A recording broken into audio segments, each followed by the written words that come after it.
لە دڵە ڕاوچیە زۆر ناخۆشە بەڕاست. 6 ساڵی دوای 16 ئۆکتۆبەر بۆ محەممەد وەک جوتیارێکی کورد ئاسان تێنەپەڕیوە. ئەم خاکە یعنی شەرەفە ئەم خاکە نەبێ لا ئێمەش یامان بۆ چییە؟ بەڵام خۆشەویستی ئەو خاکەی لە باب و باپیرانی بۆی ماوەتەوە وای کردووە کۆڵ نەدات و ڕوبەڕووی دێچەڵ و داگیرکاریەکان ببێتەوە.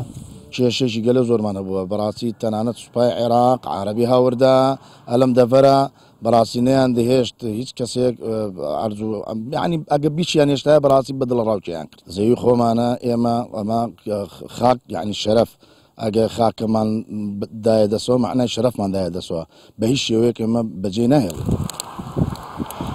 یەکێک لەو بەڵێنانی کە لە کابینەکەی محەممەد شیاح سوودانی بە سەرکردادی سیاسی کوردراوە جێبەجێکردنی بڕگەکانی مادەی 140 دەستورە لەو چوارچێوێشدا یەکلایکردنەوە و چارەسەرکردنی کێشەکانی جوتیارانی کورد و تورکمانە. بعد مرور أكثر من 7 أو 8 أشهر ئەنجومەنی وەزیرانی عێراق پرۆژە یاسای هەڵوەشاندنەوەی بڕیارەکانی سەردەمی باسی ڕەوانەی پەرلەمانی عێراق کردووە.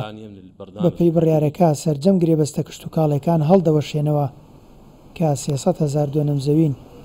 تۆپەکە لە گۆڕەپانی پەرلەمانی عێراقیە. من داواکەم لە هەموو پەرلەمانتارانی عێراقی لە پەرلەمان هەوڵدەن ئەو پرۆژە یاسای پەسەند مەکەن بڕیاری بۆ دەربچێ بۆی ئەو کێشەیە چارەسەر بێ.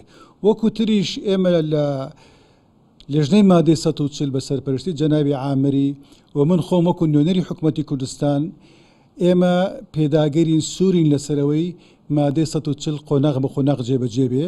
ئێمە بە دوواداچوونی بۆکەین کاری لەسەرەکەین چونکە جەنابی سەرۆک بارزانی جەنابی سەرۆکی هەرێم جەنابی سەرۆکی حکوومەت هەمیشە لە دانیشتەکانیان لەگەڵ لایەنەکان لە ڕاگەیاندنەکان لە کۆبوونەکان داکۆکی لەسەرەوەکەن ئەبێ مادەی 140 وەکو خۆی جێبەجێ بێ بەپێی دەستور و یاسا بەڵام بە شێوازی حیوار و دیالۆگی نیشتیمانیانە مۆدێرنانە.